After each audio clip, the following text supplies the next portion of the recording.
So the cell is the structural as well as functional unit of all living organisms. On the basis of structure, the cells are of two types, that is, prokaryotic cell and eukaryotic cell. The prokaryotic cell lacks a nuclear membrane around the nucleus, while eukaryotic cell contains a well-developed nuclear membrane. Each cell is made up of two types of components, that is, organelles and non-organelles. Organelles are membrane-bounded tiny structures. Plant and animal cells are different in various organelles. There are some structures in cells which are not organelles but are extremely important components of the cellular system. Non-organelles are first, cell wall, second, cell membrane, third, cytoplasm, and fourth, cytoskeleton. So organelles are basically the specialized structures within a cell. These include the nucleus, the endoplasmic reticulum, Golgi bodies, mitochondria, ribosomes, centrioles, lysosomes, plastids, and vacuoles.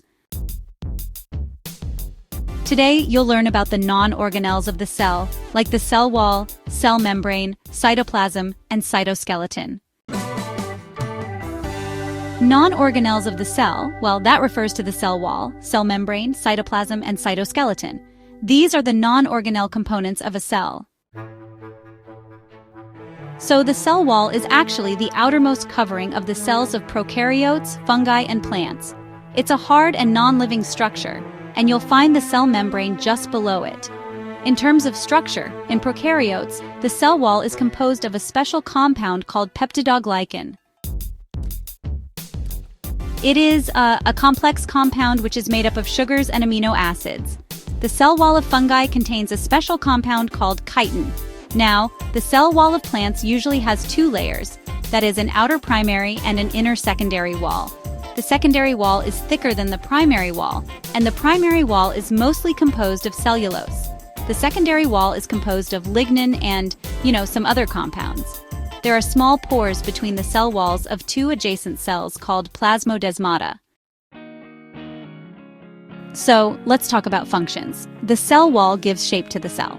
It protects the cell from mechanical damage and infection. The cell wall also helps in cell-to-cell interaction.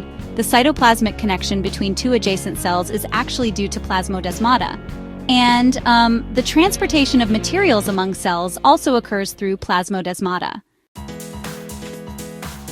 So, the cell membrane, also called the plasma membrane, is a thin and elastic membrane. It's actually present around the cytoplasm of all prokaryotic and eukaryotic cells. In animal cells, it serves as the outermost boundary. But in prokaryotes, fungi, and plants, the cell membrane is found under the cell wall.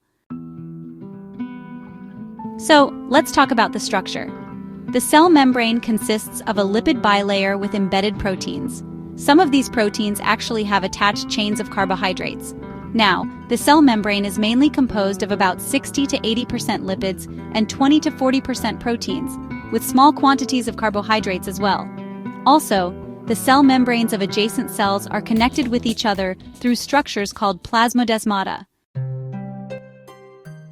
Moving on to the cytoplasm.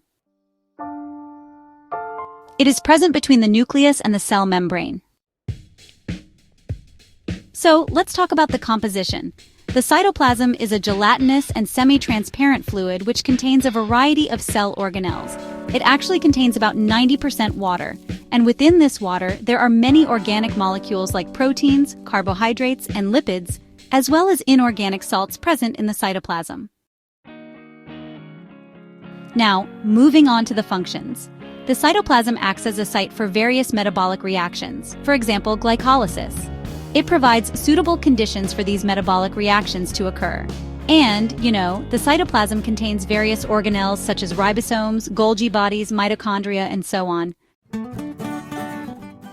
So let's talk about the cytoskeleton. The cytoskeleton is a network of interconnected filaments and tubules that actually extends from the nucleus all the way to the plasma membrane in eukaryotic cells. The cytoskeleton consists of microtubules, actin filaments, and intermediate filaments.